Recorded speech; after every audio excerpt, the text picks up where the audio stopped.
Photography can be a means of artistic expression. Placement, line, and color can be used to create photographic art in your pictures.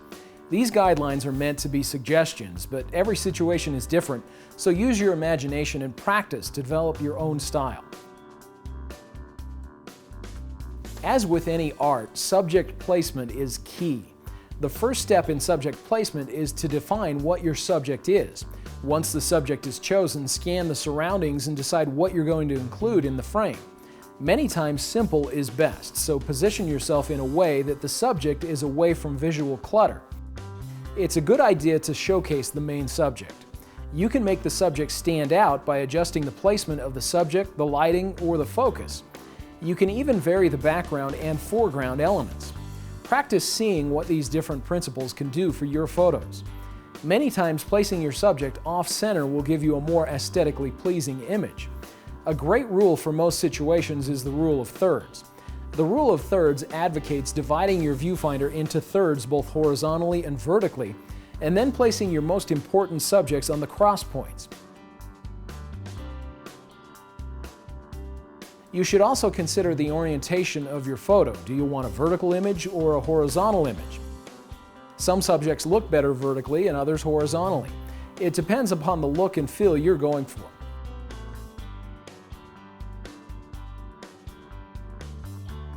Another way to direct the viewer's eyes in interesting ways and to make a picture interesting to look at is to notice the lines, shapes, and textures in your subject and apply composition principles to accentuate those.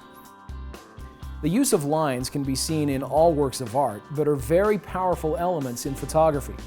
Lines in your photography create dynamics and lead viewers into a photo. They're also said to divide, unify, and accent certain parts of a photo. The four most common lines used in photography are horizontal, vertical, diagonal, and curved. These lines can be translated into leading lines, another important element of your photographs. Horizontal lines often denote a sense of rest and peace. Horizons are prime examples of a horizontal line.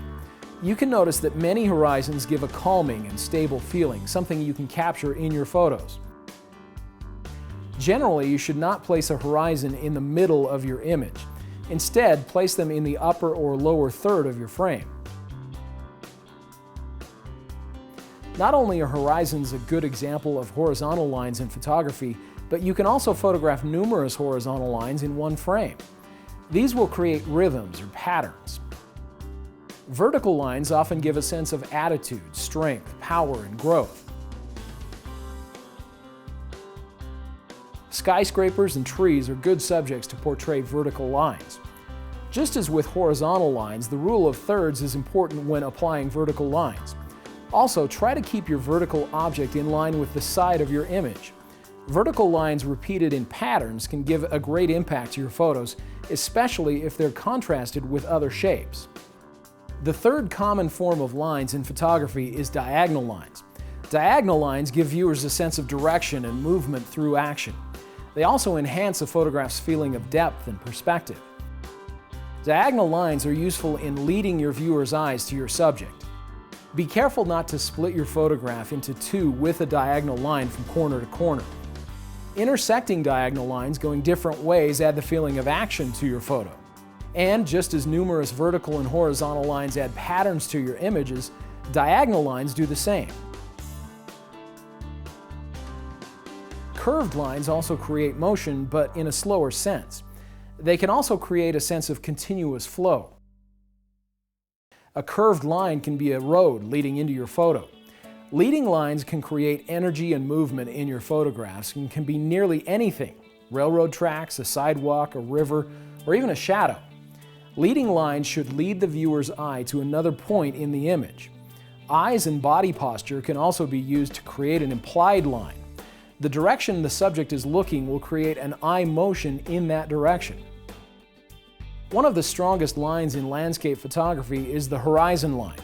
It's important to think about placing the horizon line.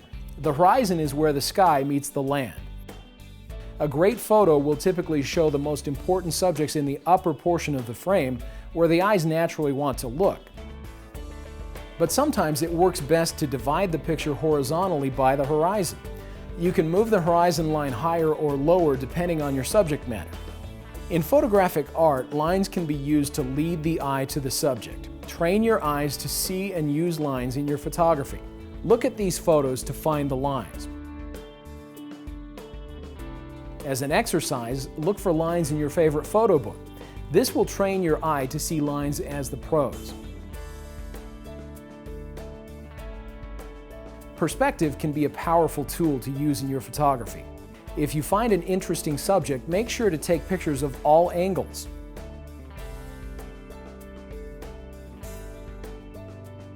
Also, be aware of repetition in geometric shapes. These can accentuate a photo.